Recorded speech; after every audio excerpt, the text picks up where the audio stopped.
So இந்த படம் பார்த்து முடிச்சுட்டு வந்த பிறகு எனக்கு சத்தியமாக சொல்கிறேன், எனக்கு இந்த படத்தில் வந்து எதுவுமே புரியல. டோட்டலாக ஜீரோ. என்னடா பண்ணீங்க அப்படின்ற மாதிரி தான் இருந்தது. பட் வந்து உட்காந்து நோட் புக் எடுத்து பயங்கரமாக யோசித்து எல்லாத்தையும் கம்ப்ளீட்டாக டைசெக்ட் பண்ணும்போது தான் எனக்கு புரிஞ்சுது, this story is like an onion. இப்போ ஆனியனை உரிக்க எத்தனை லேயர்ஸ் வரும், அந்த மாதிரி 1000 லேயர்ஸில் இந்த கதை சொல்லியிருக்காங்க. ஸோ எப்படி வந்து ஒரு டெட் பாடியை வந்து போஸ்ட்மார்ட்டமில் நல்லா அறுத்து டைசெக்ட் பண்ணி இவன் எப்படி செத்தான் அப்படின்னு கண்டுபிடிப்பாங்களோ, அந்த மாதிரி நம்ம இந்த படத்தை உட்காந்து ஃபுல்லாக ஆராய்ஞ்சு அனலைஸ் பண்ணி இந்த படத்தோட மீனிங் என்ன அப்படின்னு கண்டுபிடிக்கிறது தான் இந்த வீடியோ. ஸோ அதில் ஃபஸ்ட்டு லேயர் பார்த்தோன்னா அதான் என்னோடய ஃபேவரட் லேயர். பேசிக்லி அனியன் படத்தில் விக்ரம்க்கு எப்படி ஒரு ஸ்பிளிட் பர்சனாலிட்டி மென்டல் டிஸார்டர் இருக்குமோ, அதே மாதிரி இந்த படத்தில் தங்கலானுக்கு ஸ்கிட்சோஃப்ரேனியா அப்படின்னு ஒரு மென்டல் டிஸார்டர் இருக்கும். ஸோ ஸ்கிட்சோஃப்ரேனியாவில் என்ன ஆகும்னா, இல்லாத விஷயங்கள், கற்பனைகள், இமேஜினேஷன்ஸ் அதெல்லாம் கூட ரியாலிட்டியில் ரியலாக நம்ம கண்ணு முன்னாடி எப்படி தெரியும். ஸோ 3 படத்தில் தனுஷ்க்கு வந்து எப்படி இல்லாத ஆளுங்கள்லாம் அப்படி அவர் கண்ணுக்கு மட்டும் தெரிவாங்க. அந்த மாதிரி பைத்தியம் பிடிக்கிற மாதிரி ஒரு டிசீஸ் அது. Where you not able to differentiate between reality and your imagination. எல்லாமே சேமாக தான் தெரியும். ஸோ மெயின் கேரக்டருக்கு ஸ்கிட்சோஃப்ரேனியா, மெயின் கேரக்டர் ஹீரோக்கு ஸ்கிட்சோஃப்ரேனியா இருக்கிறதுனால அண்ட் மொத்த படத்தையும் அவரோட பார்வையிலேருந்து பார்க்குறதுனால நமக்கு வந்து டைரக்டர் காட்டுறது வந்து ரியாலிட்டியா இல்லை இது ஸ்கிட்சோஃப்ரேனியாவோட ரியாலிட்டியா அப்படின்றது நமக்கு தெரியாது. ஸோ இதுதான் படத்தோட 30% ஆஃப் த கன்ஃபியூஷன்ஸ். இது போக சைடில் வந்து அந்த ஊர் மக்கள் வந்து அந்த ஊரில் இருந்த கோல்டை பற்றின ஒரு ஸ்டோரி வச்சுருப்பாங்க.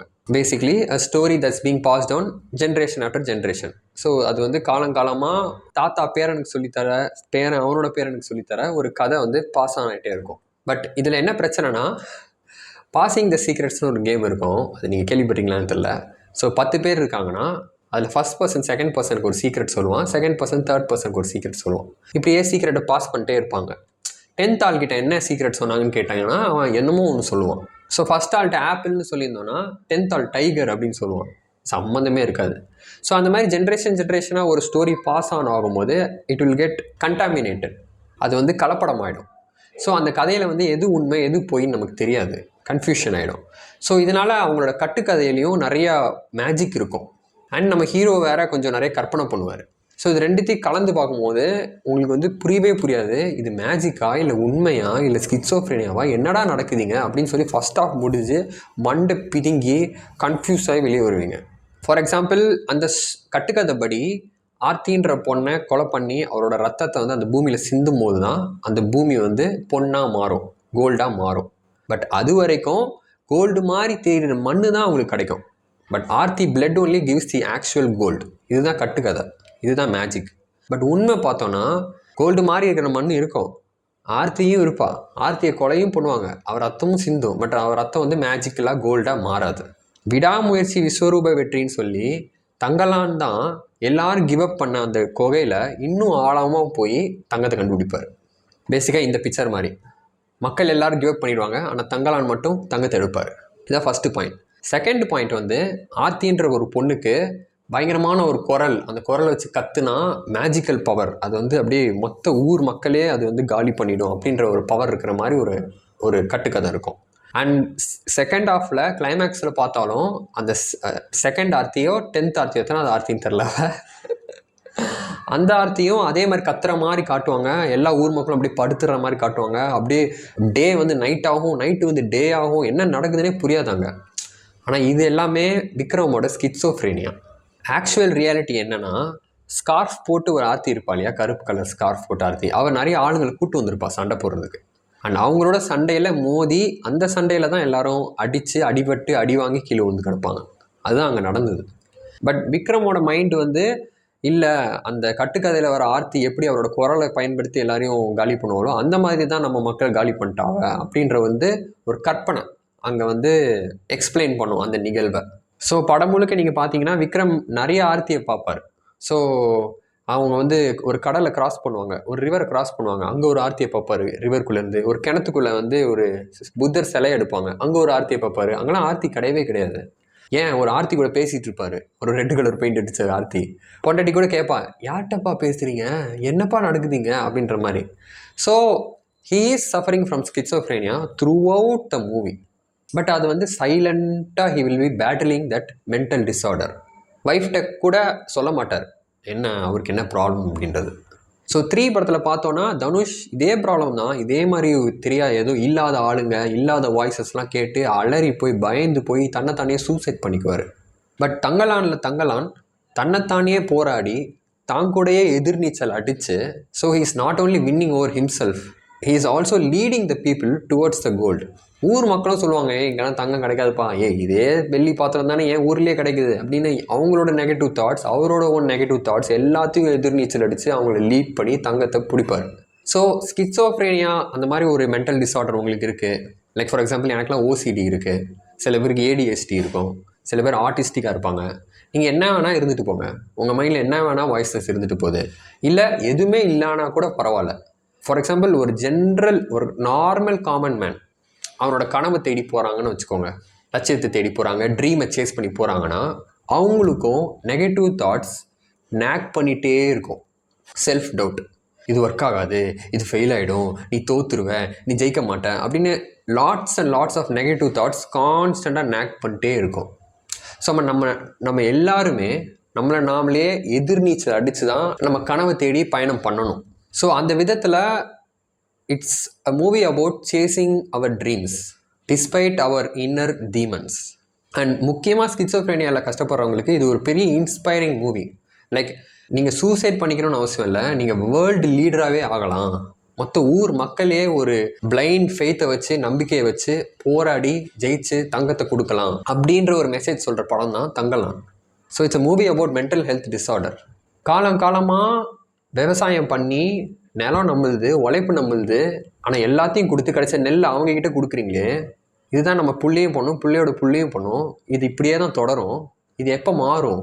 அட்லீஸ்ட் அந்த தங்கத்தை தேடி போகும்போது இங்கே ஒரு மாற்றம் வரலாம்ல அப்படின்னு சொல்லுவான். அந்த மாதிரி தான் நான் தங்கலான் படத்தையே பார்க்குறேன். காலங்காலமாக லவ் படம் எடுக்கிற தமிழ் சினிமாவில் தங்கலான் மாதிரி ஒரு படம் எடுக்கிறது வந்து ரிஸ்கி. அது வந்து தங்கலான் படத்தில் தங்கத்தை தேடி போகிற மாதிரி தான். மொத்த ஊர் மக்களையும் திரட்டி அவங்களுக்கு நம்பிக்கை கொடுத்து நம்ம ட்ரை பண்ணுவோம், ஒரு முயற்சி செய்வோம், ஒர்க் ஆகலைனா கூட பரவாயில்ல, அந்த முயற்சியிலேயே சாவோம், ஏன்னா இங்கே மாறணும், இங்கே மாற்றம் உண்டாகணும் அப்படின்னு சொல்லுவார்ல. அந்த மாதிரி தான் பாரஞ்சித், விக்ரம், மாளவிகா, பார்வதி இந்த மாதிரி ஆக்டர்ஸ் இந்த மொத்த ஊர் அந்த மொத்த கேஸ்ட் அண்ட் க்ரூவை ஒரு காட்டுக்கு கூட்டு போய் இந்த படத்தை எடுத்திருக்காரு. ஸோ இந்த படமே is a simple of courage தான். ஸ்கிட்சோஃப்ரேனியா பேஷன்ஸ், ட்ரீமை சேஸ் பண்ணுற பீப்புள், புது முயற்சி பண்ணுற ஆர்டிஸ்ட் எல்லாத்துக்கும் தைரியம் தர ஒரு கரேஜுக்கான ஃபிலிம் தான் இது. ஸோ இதில் மேஜிக்கே கிடையாது ஆக்சுவலாக. ஸோ அவர் ரத்தம் வந்து தங்கமாக மாறலை, ரெண்டாவது அவள் குரல் அப்படி எல்லாரையும் கத்துற மாதிரி வாய்ஸும் அவளுக்கு இல்லை. அப்படி இருந்திருந்தால் அந்த பிரிட்டிஷ்காரன் ஹீரோ எல்லாருமே செத்துருப்பாங்க. பட் அப்படிலாம் எதுவுமே ஆகலை. ஸோ நிஜத்தில் அவங்க ஃபேஸ் பண்ண ப்ராப்ளம்ஸ் என்னெல்லாம்னு பார்த்தோன்னா, அந்த பாம்பு, தட் இஸ் பிகாஸ் காட்டில் ஜென்ரலாக பாம்பெல்லாம் இருக்கும், பேந்தர், அப்புறம் ஒரு மாடு, இவங்க ரொம்ப பசியில் இருக்கும்போது ஒரு மாடு வரும். ஸோ இந்த மாதிரி அனிமல் ப்ராப்ளம்ஸ் இருக்கும் அந்த காட்டில். செகண்ட், கனவை தேடி போகும்போது அது பியூராக நம்பிக்கையில் தான் நம்ம தேடி போவோம். நம்ம நம்புறது தான் அங்கே தங்கம் இருக்குன்னு நம்ம சொல்கிறது தான் நமக்கே சொல்கிற கதை தான். பட் அது ஒரு வேளை கதை தானோ அப்படின்ற அந்த ஒரு சந்தேகம் நம்மளை போட்டு கொண்டுகிட்டே இருக்கும். அண்ட் இதில் போதாதுக்குன்னு மொத்த ஊர் மக்களும் நம்பிக்கையை இழப்பாங்க. ஊர் மக்கள் வந்து end of the line reach பண்ணுவாங்க. ஏன்னா சம்பளம் எல்லாம் கொடுத்து முடிச்சு அவன் லாஸுக்கு போயிடுவான் ஓனர். அதுக்கப்புறம் பட்னியாக வெயிலில் அப்படியே மயங்கி விழுந்து அவங்க அடிச்சுட்டு இருப்பாங்க. ஸோ பாவர்ட்டிக்கும் போயிட்டாங்க. அட்லீஸ்ட் அடிமையாக இருந்தவங்ககிட்ட அட்லீஸ்ட் ஒரு வாழ்க்கை இருந்தது. பட் ஒரு மாற்றத்தை உண்டாக்கலாம் அப்படின்னு சொல்லி இவங்க தேடி போகும்போது சாவை தான் தேடி வந்துட்டோமோ அப்படின்ற ஒரு டவுட் அவங்களுக்குள்ளே வந்துடுது. ஸோ இப்படி ஊர் மக்களோட டிஸ்பிலீஃபை ஃபைட் பண்ணுறது.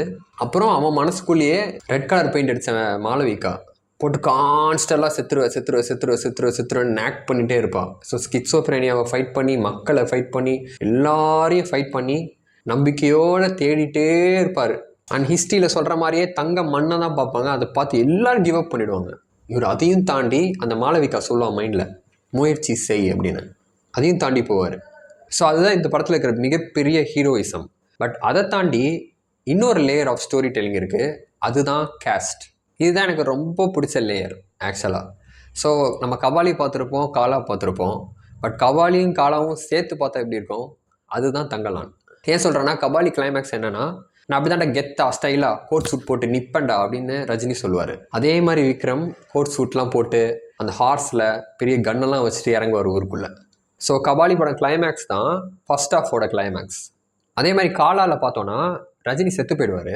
பட் ரஜினி தான் செத்து போயிருக்காரு, அவரோட ஐடியா இன்னும் சாகலை, அவர் எல்லாருக்கும் சொல்லி கொடுத்துட்டு போயிருக்காரு. ஸோ ஒரு ரஜினி செத்து போனால் என்ன 1000 ரஜினி இருக்காங்க அப்படின்னு சொல்லி ரஜினியவே நிறையா தடவை பல முகங்களாக எல்லாரும் மாஸ்க் போட்டு 1000 ரஜினிஸ் காட்டுவாங்க காலால். அதே மாதிரி தங்கலானில் ஆர்த்தி 1, ஆர்த்தி 2, ஆர்த்தி 3, விக்ரம் 1, விக்ரம் 2, விக்ரம் 3 எதுக்கு இதெல்லாம் காட்டுறாங்கன்னா பேசிக்லி அந்த படம் முழுக்க கேஸ்ட்டுக்கான போராட்டம் தான் அந்த தங்கத்தை தேடுற போராட்டம் ஆக்சுவலாக. ஏன்னா பேசிக்லி இவங்க நிலம், இவங்க உழைப்பு, இவங்க நெல், ஆனால் அவங்களே அந்த நெல்லை சாப்பிட முடியல, அடிமையாக இருக்காங்க. அண்ட் இந்த நிலைமை மாறணும்னா அந்த கோல்டு வந்து ஒரு சின்ன ஹோப் மாதிரி இருந்துச்சு. முதல்ல அந்த ஹோப் கூட இருக்காது, பேசிக்லி அங்கே கோல்டே கிடையாது, இது கட்டுக்கதைன்னு தான் போவாங்க ஃபர்ஸ்ட் ஹாஃபில். பட் ஒரு ஃபிங்கர் சைஸ்க்கு ஒரு கோல்டு கொண்டு வருவாங்கள்ல.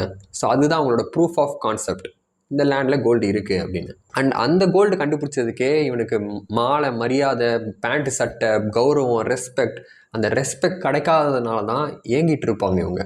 அந்த ரெஸ்பெக்ட் அந்த ஃபாரினர் கொடுத்தோடனே ஒரு ஹோப் கொடுத்துரும்.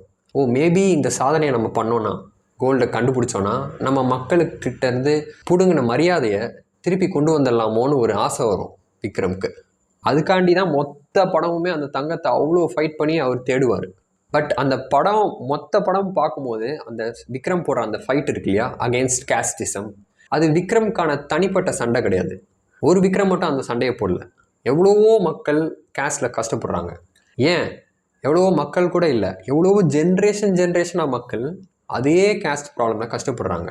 ஸோ விக்ரம் அந்த ஒரு விக்ரம் மட்டும் இல்லை, 5 ஜென்ரேஷன்ஸ்க்கு முன்னாடி இந்த விக்ரம், 10 ஜென்ரேஷன்ஸ்க்கு முன்னாடி விக்ரம், அத்தனை விக்ரம் காலால் எப்படி அத்தனை ரஜினி வருவாங்களோ அந்த மாதிரி அத்தனை விக்ரமும் இதே சண்டையை தான் போடுறாங்கன்றதை உணர்த்துவார்.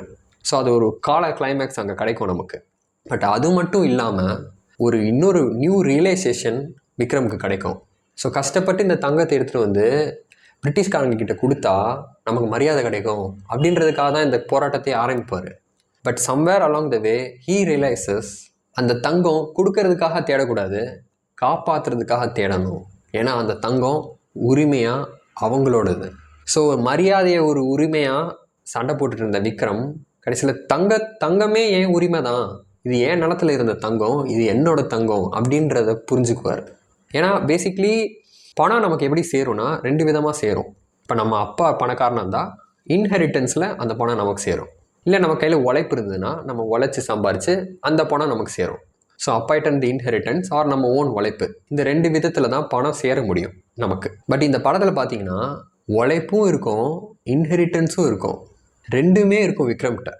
பாம்பு வந்தால் கொல்லுவார், பேந்தர் வந்தால் கொல்லுவார், மாடு வந்தால் கொல்லுவார், போராடுவார், தேடுன்னு தேடுவார், பயங்கரமாக உழைப்பார். அவரு தான் அந்த தங்கத்தை கண்டுபிடிப்பார்.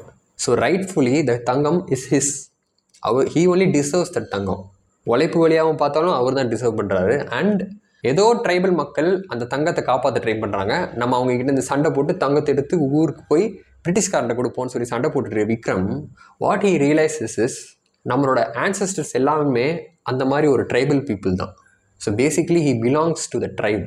அவர் ஊர் மக்களே கிடையாது, நம்ம எல்லாருமே ஒரு ட்ரைபாக தான் இருந்தோம். நம்மளை சிவிலைஸ் பண்ணி ஊருக்கு கொண்டு வந்து உட்கார வச்சுருக்காங்க. இதை ரியலைஸ் பண்ணி நெல்லுக்காக சண்டை போடுறது, மரியாதைக்காக சண்டை போடுறது, இது எல்லாத்தையும் விட்டுட்டு தங்கமே எந்து தான், நான் தங்கத்துக்காகவே சண்டை போடுறேன்னு சொல்லி நின்றுவார். ஸோ அங்கே ஒரு 3 சண்டை நடக்கும் ஆக்சுவலி. ஸோ லேண்டு நம்மளுது தான், உழைப்பு நம்மளுது தான், நெல் மட்டும் உங்களுதாடா அப்படின்றது வந்து நிலத்து மேலே நெல்லில் வர பிரச்சனை. அப்புறம் இவ்வளோ உழைக்கிறோமே நாங்கள், எங்களை நம்பி தானே நீங்கள் இருக்கீங்க. Because basically the Britishers are depend on them. பிரிட்டிஷர்ஸாக இருக்கட்டும் இல்லை அந்த மேல் ஜாதிக்காரங்களாகட்டும், 2 பேருமே ஆர் டிபெண்ட் ஆன் தேர் உழைப்பு. இவ்வளோ எங்கள் மேலே டிபெண்ட் ஆகிற நீங்கள் எங்களுக்கு ஒரு பேசிக் மரியாதையாச்சும் தரலாம்ல, அதையே தர மாட்டேங்கிறீங்கன்றது 2வது சண்டை. பட் 3வது சண்டை வந்து இந்த தங்கமே உங்களுது கிடையாது. ஃபர்ஸ்ட் ஆஃப் ஆல் இன்ஹெரிட்டன்ஸ் வழியாக எங்களுக்கு வந்தது, உழைப்பால் எங்களுக்கு சேர்ந்தது, அதை போய் ஏன்டா நீங்கள் திருப்பி கேட்குறீங்க அப்படின்னு 3வது ஃபைட்டாக மாறும். ஸோ 3 டிரான்ஸ்ஃபர்மேஷன்ஸ் நடக்கும் இந்த caste fight. And there's a third reason why the தங்கம் பிலாங்ஸ் டு தங்கலான். இப்போது தங்கம் மாதிரி இருக்கிற மண்ணை பார்க்கும்போதே பயங்கரமாக சண்டை போட்டுக்குவாங்க. அந்த பிரிட்டிஷ்காரன் அந்த லவ் கப்பலில் சுட்டு கொண்டுடுவான். டேய் நாங்கள் தானடா உழைச்சோம், எங்கள் கூட ஷேர் பண்ணுறேன்னு சொன்னேன், என்னடா இப்படி பண்ணிட்டேன்னு கோவப்பட்டு பசுபதி கொல்லுவான் பிரிட்டிஷ்காரனை. அந்த பிரிட்டிஷ்காரன் கீழே வேலை செய்கிறவனை மாற்றி கொலை பண்ணிக்குவாங்க. பட் இன்னும் நம்பிக்கையாக போய் உள்ள வரைக்கும் போய் தங்கத்தை எடுத்துகிட்டு வந்த தங்கலான் சிரிச்சுக்கிட்டே வெளியே வந்து தங்கத்தை எல்லார்ட்டையும் கொடுப்பார். ஸோ அந்த ஒரு கிவிங் டெண்டன்சி. பிரிட்டிஷ்காரன் இது எந்து மட்டும்தான் அப்படின்னு சொல்லி கன் எடுத்து எல்லாரையும் கொல்லுவான். பட் தங்கலான் எல்லாருக்கும் அதை ஷேர் பண்ணுவார். அந்த வெல்த்தை, அந்த சந்தோஷத்தை, அந்த ஜாயை. He celebrates humanity. அந்த குணத்துக்காகவே தங்கலான் தான் அந்த தங்கத்தோட சொந்தக்காரன். ஸோ இப்படி 3 விதமாக தங்கத்து மேலே தங்கலானுக்கு எப்படி உரிமை இருக்குதுன்னு பார்க்கலாம். இப்படி 3 விதமாக கேஸ்ட் எப்படி ஃபைட் பண்ணுறாங்கன்னு பார்க்கலாம். அண்ட் 3-4 ஜென்ரேஷனாக எப்படி அந்த ஊர் மக்கள் அந்த தங்கத்துக்காக கஷ்டப்பட்டு உயிரே கொடுக்குறாங்க. ஆனால் அந்த தங்கம் என்றைக்குமே அவங்களை சேர மாட்டேங்குது. Because Britishers are having guns and they're more powerful than them and they keep stealing and keep plundering from them. So ஸ்கிட்ஸோஃப்ரேனியாவில் மென்டல் டிஸார்டர் ஃபைட் பண்ணி ஒரு பர்சன் பீப்புளையே லீட் பண்ணுறது, ஆர் இவ்வளோ ரிஸ்க்கான படம் எடுத்து ரஞ்சித் அந்த கேஸ்ட்டை தமிழ் சினிமாவை லீட் பண்ணுறது, ஆர் எனி இண்டிவிஜுவல் அவங்க கனவை தேடி போகும்போது அவங்க நெகட்டிவ் தாட்ஸை ஃபைட் பண்ணி போகிறது அப்படின்னு 3 ஃபைட் பார்க்கலாம். கரேஜில் நம்மளோட நெல் நமக்கு தர மாட்டேங்கிறாங்க, நம்மளோட தங்கம் நமக்கு தர மாட்டேங்கிறாங்க, நம்மளோட மரியாதையை நமக்கு தர மாட்டேங்கிறாங்க அப்படின்னு 3 விதமான கேஸ்ட் ஃபைட் பார்க்கலாம். விக்ரமை 3 கெட்டப்பில் பார்க்கலாம், மாளவிகாவை 3 கெட்டப்பில் பார்க்கலாம். மொத்தத்தில் கபாலி, காலா 2 படத்தையும் சேர்த்து பார்க்கலாம். அதுதான் Thangalaan. It's not mat, it's genius.